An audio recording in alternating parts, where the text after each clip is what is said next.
You don't need to raise your voice to prove your strength. A truly grounded mind commands respect not through noise, but through presence. In a chaotic world where people are quick to react, quick to anger, quick to give up, the one who can stay calm, rational, and disciplined is the most formidable. Not because they strike first, but because they're nearly impossible to bring down. That's exactly what you're about to learn in this video, through the lens of Stoicism.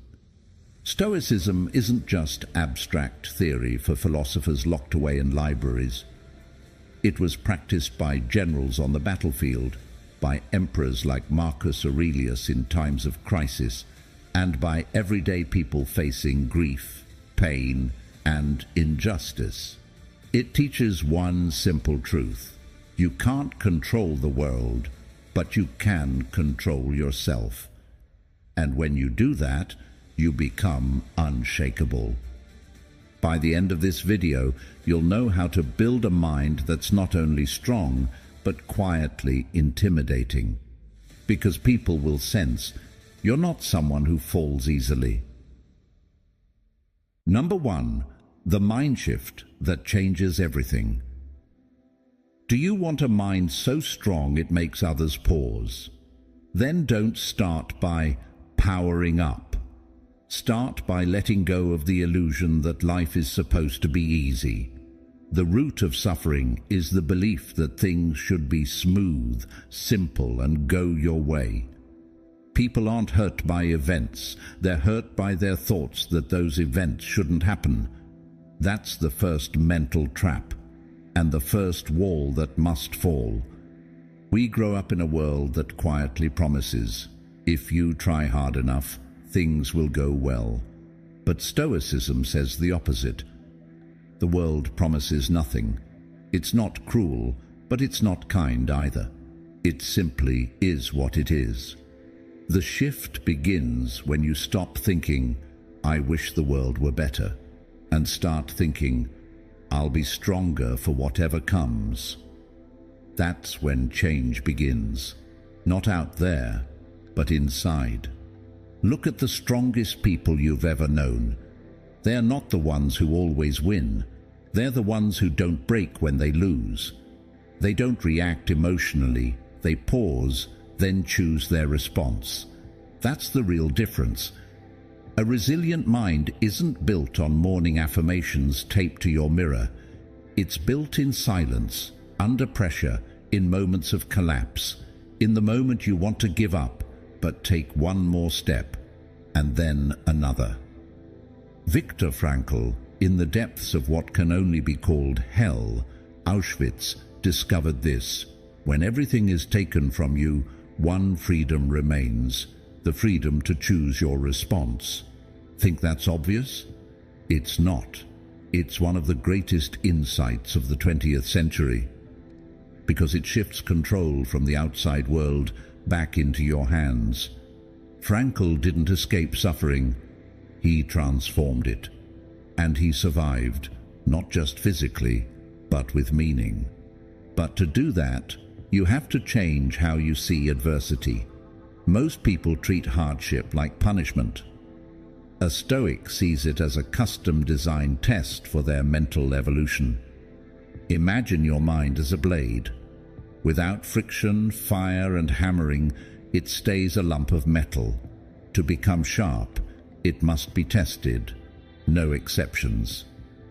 Have you noticed that those who overreact emotionally are often the ones who face the least real hardship? Meanwhile, people who've endured deep pain tend to respond with calm.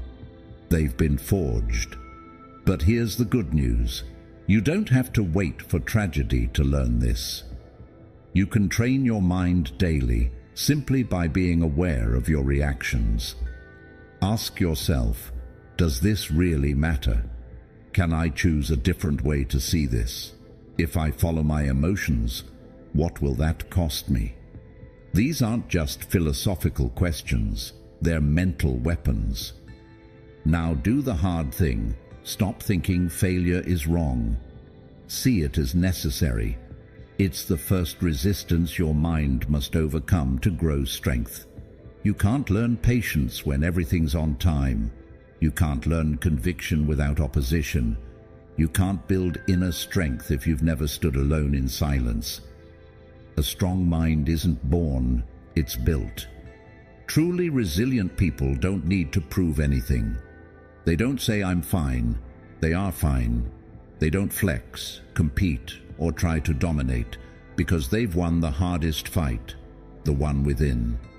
And that quiet strength, that's what unsettles others. Not because it's aggressive, but because it reflects the instability in them. There's a practice you can start right now. Instead of asking, "Why is this happening to me?" ask, "What is this here to teach me?" That one question can keep you from spiraling. It brings you back to the present, to the only thing you truly control, how you see the problem. And when you change how you see it, you change your experience of it. Not because the world changes, but because you have. A strong mind doesn't need armor. It doesn't crave validation. It doesn't try to intimidate, but its steadiness makes others cautious, because you can't beat someone who no longer needs to win. That's an untouchable kind of strength, because it doesn't come from outside. But if you truly want to grow, mindset alone isn't enough. You also have to shed the habits that quietly weaken you, the ones you think are harmless, but slowly erode your core, and that's what we're going to uncover next. Number 2, habits you must break to grow. There are small things we do every day without ever asking ourselves, "Why am I still stuck in the same place?" It's not because we lack potential, but because we unknowingly carry habits that quietly imprison our minds. A strong mind isn't built on fleeting high-minded thoughts. It's forged by deliberately clearing away the mental clutter we accumulate over time. You can't become a warrior if every morning you wake up and slip right back into a cycle of complaining, procrastinating, and chasing comfort. Complaining is a sweet but toxic drug for the mind. When you grumble about your job, your co-workers, the weather, or traffic, you're telling your brain, "I'm powerless, I'm not in control." Worse, you start to believe it. Sure, it brings momentary relief, but it leaves you stuck in the same unchanged reality. Think about it. Have you ever seen someone calm, composed, and focused on solutions who constantly complains? Mentally strong people choose action or silence. If they can fix something, they do. If they can't, they let it go. Everything in between is just draining your life energy. Next time you're about to complain, ask yourself, "What can I do right now to change this?" If the answer is nothing, then exhale, release it, and move on. Another well-disguised trap is comfort. We're constantly tempted by the soft chair, the cool room, the easy option, the familiar path. But the comfort zone is where growth dies. Stoicism doesn't teach us to be cold or detached. It teaches us to face discomfort as an inseparable part of life. When you skip a workout because you're tired, when you stay silent because you're afraid to offend, when you delay a decision because you're not ready, you're sending yourself the message, "Today, I choose not to grow." Growth doesn't come from what you read or listen to. It comes from your willingness to step into discomfort on purpose. Each day, choose one thing that stretches you. Wake up 30 minutes earlier. Say a clear no. Try something you've always avoided. That's how you expand your inner frontier. We're also masters of excuses. The reasons sound convincing. "I'm busy. I don't have time. I'm not that kind of person." But excuses are just elegant disguises for fear. Fear of failure, fear of judgment, fear of change. And the danger is we start treating those excuses like unshakable truths. People with strong minds don't make excuses. They face reality and take responsibility. They don't wait for motivation. They just need the right reason.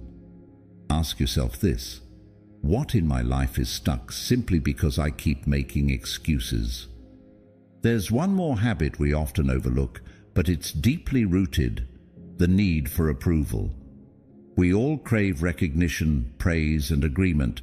That's human. But when your mind is controlled by other people's opinions, you lose yourself. You bend to fit in, hesitate over key decisions because what will they think? And slowly your core fades away. A Stoic knows the only approval that matters comes from their own conscience.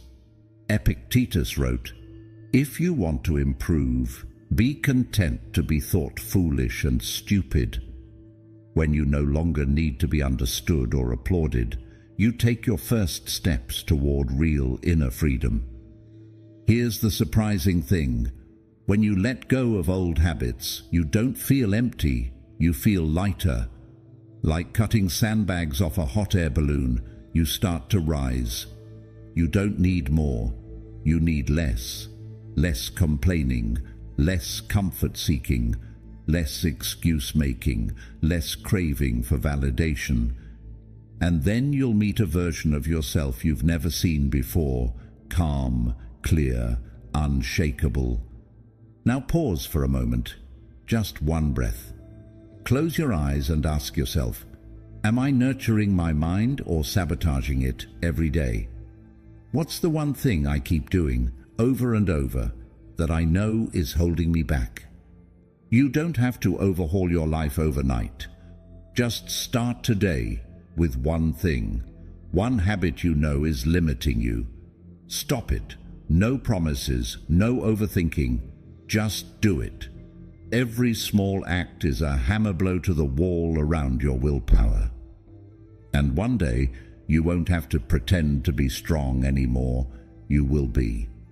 And then you'll be ready for the next chapter. Not just eliminating the bad, but building the good. That's when we start talking about daily practice, concrete actions to forge lasting inner strength. A solid foundation that won't crack, no matter how chaotic life gets. Number 3, daily practices for inner strength.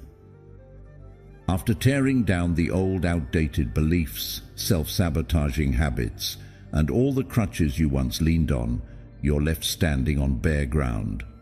There's nothing to cling to, but also nothing to hold you back. This isn't a frightening void. It's an opportunity.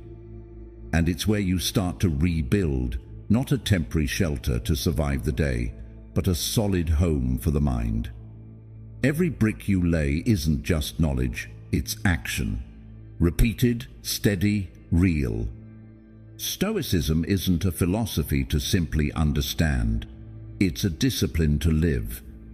And you can't live it unless you practice it every single day. Strangely, many people think of mental strength as some mystical trait or an inherited gift. But the Stoics knew better. The mind is a construction site. You build it brick by brick, beam by beam, with discipline, with willpower, and with seemingly trivial acts. Like taking a cold shower in the morning. It doesn't make you a hero. But it is the first test of the day. Will you choose discomfort to regain control, or will you let old habits drag you back into weakness? Then there's movement. A weak body can barely support a strong mind. The ancient Romans understood this. The body is an instrument of the will. When you lift weights, run, or do push-ups, you're not just training muscles. You're building endurance, grit, and above all, self-respect. You said you would, and you did. Rain or shine, witnessed or not. So ask yourself, how long has it been since you last broke a promise to yourself? But intensity is only half the battle. The other half is depth. A true Stoic carves out a few minutes every day to step back from the noise, shut everything off, and actually listen to themselves. Call it meditation, stillness, silence, whatever you want. Just know this: no one can control their emotions if they've never taken the time to observe them. When the world pushes you into chaos, only this kind of inner training can keep you grounded, rather than blown around like a leaf in the storm. And then there's the one practice most people avoid: choosing to challenge yourself daily. Not to show off, but to sharpen. Wake up when the alarm rings. Don't snooze. Send the uncomfortable email. Say no when you need to withdraw. Learn the skill that makes you feel clumsy and slow. These things are small, but every time you do them, you place another brick of willpower. And every time you dodge them, you carve a deeper hole inside yourself. Epictetus said, "No man is free who is not master of himself." You don't need to explain this line, you need to live it. The freedom you're chasing isn't out there. It's in your ability to do what needs to be done, even when you don't feel like it. So be honest. When was the last time you chose the hard thing instead of the easy one? When did you last say no to comfort so you could say yes to growth? A strong mind doesn't need praise. It works in silence. It doesn't overreact. It doesn't get pushed around. People may not know why you feel different, but they will feel it. And sometimes they'll fear the quiet power you carry. If you truly want to build that kind of strength, start tomorrow, or better yet, start today. Take a cold shower, move your body, sit in silence. Choose the hard thing you've been avoiding. Do it not because you're motivated, but because you're building a mind that can't be shaken. No applause, no rewards. Just the quiet knowing you're becoming solid as stone. And if you feel tired, discouraged, or ready to quit, pause, breathe, notice what's happening. Realize this discomfort won't break you. It's simply asking, are you worthy of the stronger version of yourself?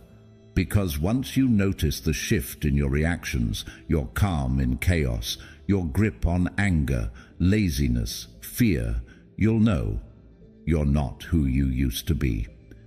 And that's when you're ready for the next lesson, the one every true Stoic spends a lifetime learning: how to rethink failure, not to avoid it, but to befriend it, and use it to become unshakable.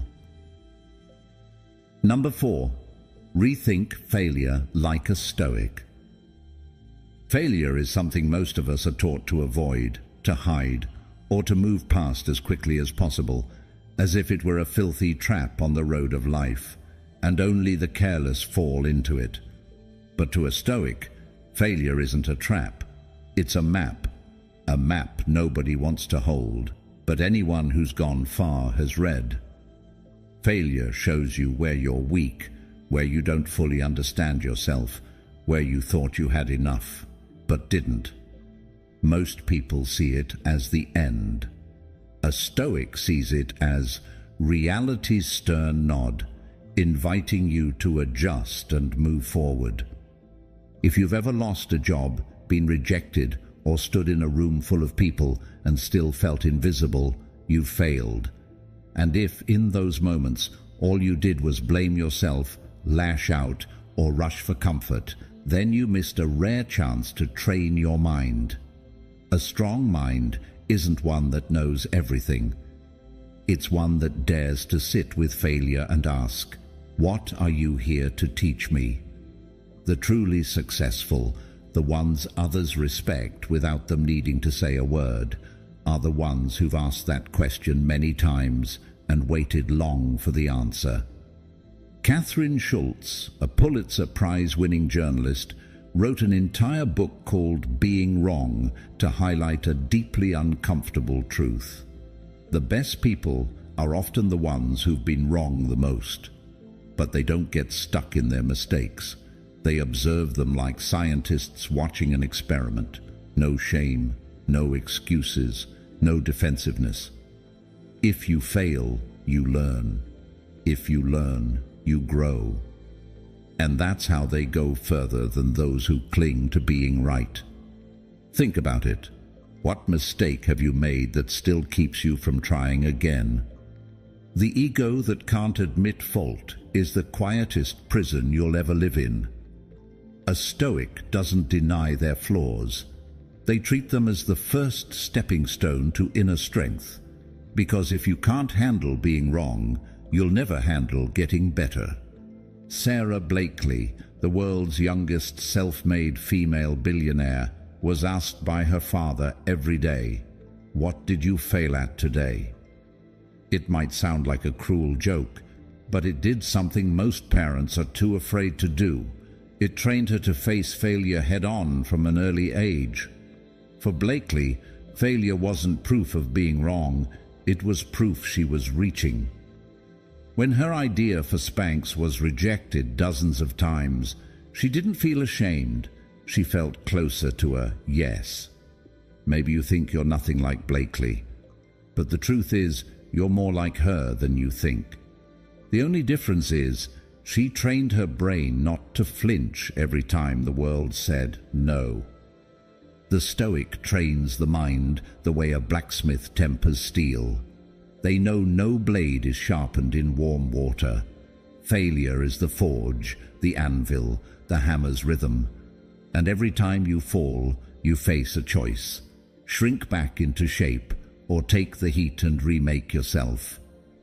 Epictetus said, "Difficulties show men what they are, not a success, not praise, not moments of recognition.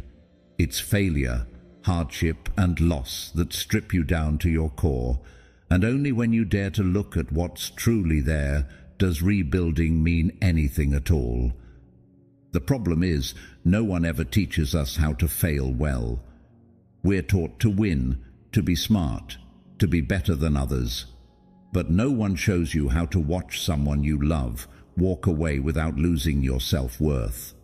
How to stare at a report card full of Fs without believing you're worthless. How to fail and stay awake through it. A Stoic isn't someone who feels no pain. They're someone who feels deeply but doesn't lose themselves in it. If you want to build a mind so strong it makes others think twice before underestimating you, start at your weakest point. The failure you're still too scared to face. Write it down. Look at it. Don't judge it. Just learn.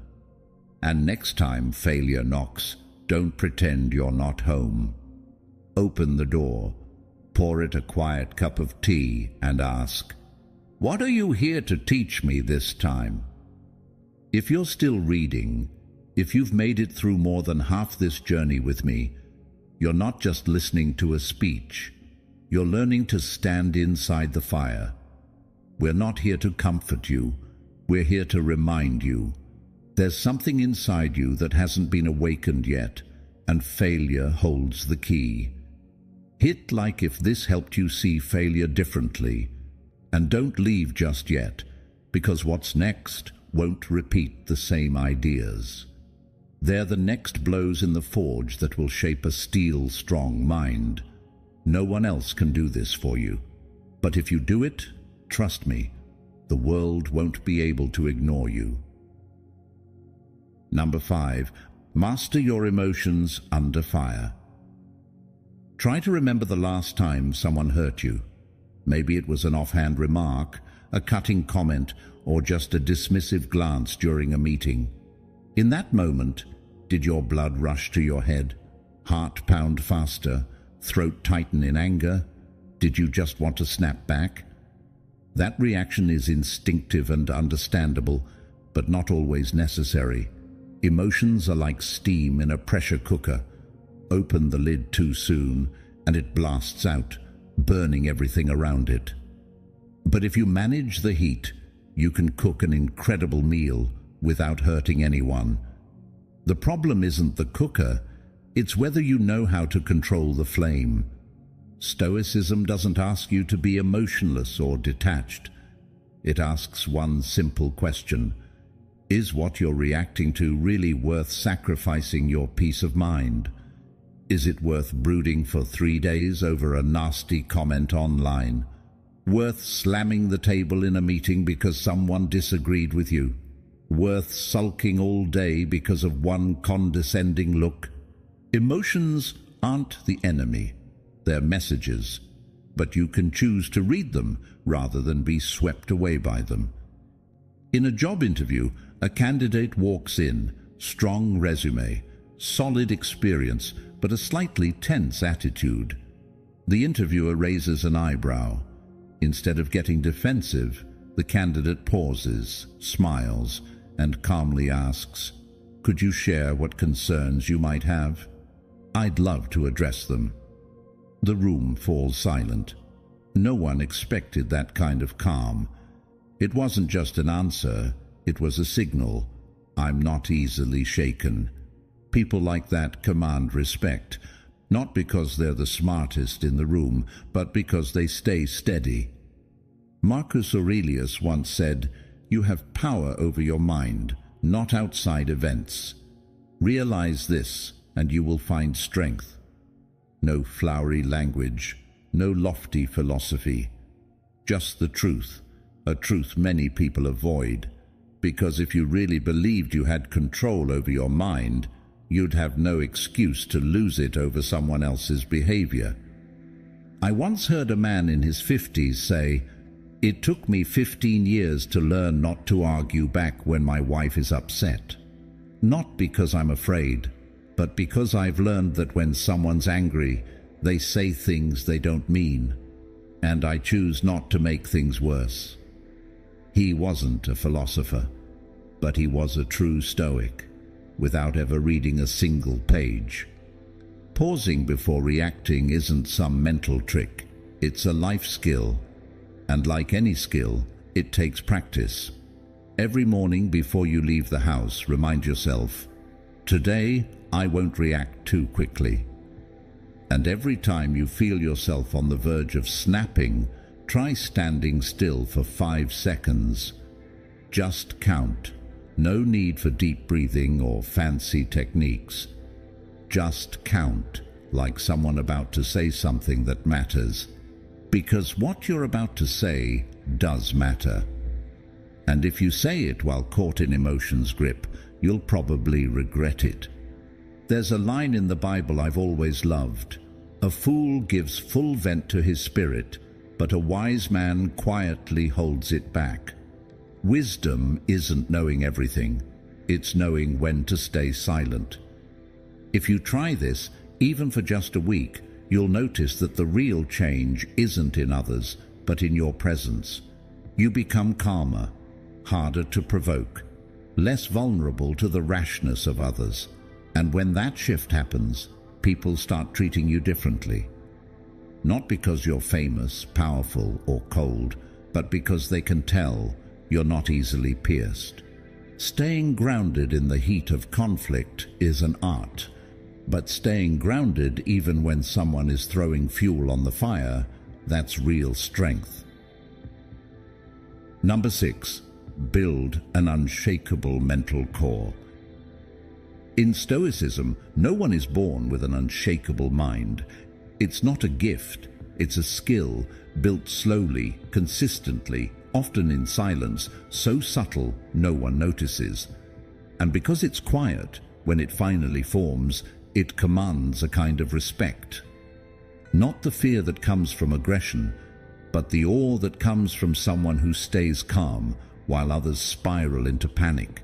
It sounds good in theory, but what does it actually look like?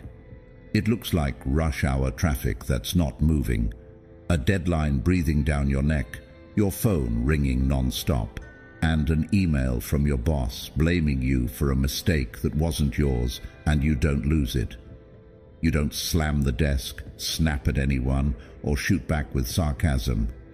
You sit, you breathe, You think, I've been through worse, I can handle this. That's Stoicism. Not a long lecture, just a single choice in a single moment. But it changes everything. Picture your mind like a house. When the storm comes, the fragile run outside to see what's happening. The Stoics shut the door, check the windows, and secure everything from the inside. The world will always be chaotic. You just need one place that stays steady. That place is within you. It's where you take control of how you respond. Part of the Stoic way of living is learning what's not worth reacting to, and that's something you can train. Start with one moment a day when you usually overreact. Maybe it's someone cutting in line, a barrage of texts, or spilling coffee on an important document. In that moment, pause. Ask yourself, is this emotion helping anything? If not, why carry it? Each time you do that, you lay another brick in the foundation of your inner core. It's in that quiet repetition, no fanfare, no grand declarations, that you start becoming someone others might not understand, but can't ignore. People may disagree with you, dislike you, or even try to throw you off, but they won't be able to rattle you, and that's what makes them hesitate. Let me tell you a story, not for entertainment, but because sometimes you need to see yourself in someone else to believe there's still a way forward, even if you have to crawl. This is about a man named Mark, who lived in the suburbs of Cincinnati, Ohio. He used to be a delivery driver for a courier service, working 12-hour days, sending money home to a mother battling cancer while trying to pay off student loans from a degree he never finished because he had to work full-time. One icy winter night, his truck skidded at an intersection. Crash, delivery cancelled, job gone. A week later, his girlfriend left. Her note read, "I can't live in this uncertainty." Mark sat alone in a cold apartment with thin blankets, a wheezing heater, and $72 in his bank account. He didn't post online. He didn't call anyone. He just opened his notes app and typed, "No one's coming, so I have to come for myself." 3 months later, he took day work at an old auto shop. A year later, he was fixing the same kind of truck that had crashed. 7 years later, he published a book. Enduring didn't make me strong. Rebuilding did. Now bring it back to you. Try a tool that seems simple but changes everything. Every night before bed, write down one moment from the day where you lost control, and then write 3 different ways you could have responded if your inner core had been stronger. Keep doing it. Over time, you'll see that change doesn't come from feeling powerful, but from becoming harder to shake, one choice at a time. Remember, people won't be wary of you because you speak loudly or argue well. They'll be wary because you don't waver, because when they act on impulse, you choose stillness. When they unravel, you hold your rhythm. Your steadiness reflects their chaos, and not everyone is ready to face their own reflection. And if you've made it this far, there's one thing you need to know. Mental strength won't make the road shorter, but it will keep you standing when the road gets hard. But to walk the whole path, you need something even stronger than strength: discipline. Motivation only shows up when it wants to. Discipline is what you rely on when motivation disappears, and that's the final lesson waiting for you. Number 7. Why discipline beats motivation. You wake up at 5:30 a.m. The alarm blares through the cold, silent room.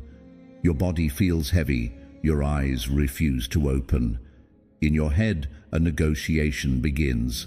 Just 10 more minutes, then I'll get up. 10 minutes pass, then 10 more. Eventually you drag yourself out of bed at 7, frustrated, not because you're late, but because once again you lost that quiet battle. This isn't about weak willpower. It's the price you pay for an undisciplined mind. Most of us believe that one powerful reason or one inspiring quote is enough to change our lives. But that's a beautiful illusion and a dangerous one. Motivation is like a visitor. It shows up unexpectedly, lingers for a while, and disappears without warning. If you build your future on it, it's like building a house on sand. You'll work when you feel like it, and stall when you're tired, sad, lazy, or just not in the mood. Discipline is different. Discipline is invisible, but everyone feels it when you have it. It shows in how you speak less and do more, in how you walk to the gym in the rain, in how you say no to greasy food because you're chasing something bigger. People might say, "You're so persistent." But deep down, it's not persistence. It's that there's no other option. You've turned the right action into a reflex, no negotiations, no need to feel like it. Look at people who succeed consistently. They're not the ones overflowing with energy. They're the ones who understand that emotions are variables, but action must be constant. A writer writes every day, even with nothing to say. A pro athlete trains even when they're heartbroken. An entrepreneur reads each morning, even after a crushing failure. These people live by systems, not by sparks of inspiration. Got a goal? Lose weight, write a book, earn more. Great. But goals are just compasses. They don't move you. Systems are the wheels. You need to schedule 5 workouts a week. Get the junk food out of your kitchen. Write 500 words each morning, no matter how awful the draft. That's where discipline comes in, not as a strict boss, but as a gatekeeper. It doesn't let you second-guess, stall, or say, maybe tomorrow. In today's world, power doesn't come from being loud, flashy, or clever. It comes from quiet consistency. You don't talk about reading, you read. You don't brag about waking up early. You've done it for 2 years. No one sees you training, but your results make them stop and stare. That stability shakes people. It unsettles them, because they know nothing can pull you off course. You're not swayed like they are. Think it sounds boring? Maybe. Truth rarely glitters. But ask yourself, is it more exciting to live a life ruled by fleeting emotions and bad decisions? And if you're always waiting for inspiration, when will you ever write your first chapter? Now look at your day. Did you do what needed to be done, or just what you felt like doing? Did you live like someone in control, or like a servant to your moods? And if you already know systems are the answer, what are you waiting for? It starts with one action, then another. No applause, no glamour. But if you repeat it long enough, you won't just build a stronger mind. You'll build a life others can't replicate, because discipline can't be borrowed. It's forged, day by day, in the unseen moments that shape everything. And if you live like that long enough, you won't just build mental strength. You'll become a pillar of stability in a chaotic world.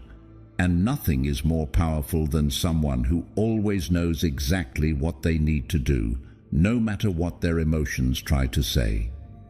We've just explored 7 principles to help you build a mind so steady, so unshakable, that it commands quiet respect.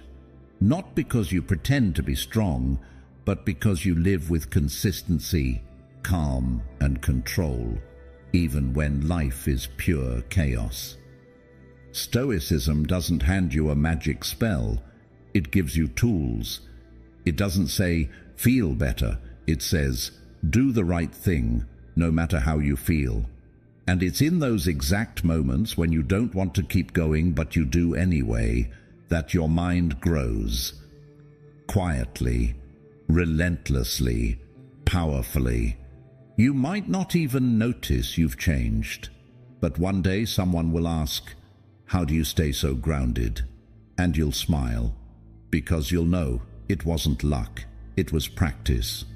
If something in this video resonated with you, leave a comment. I want to hear your story, what you're pushing through, what you're working on. And if this journey speaks to you, hit subscribe. We've got more to learn. This path of inner growth, it's only just beginning.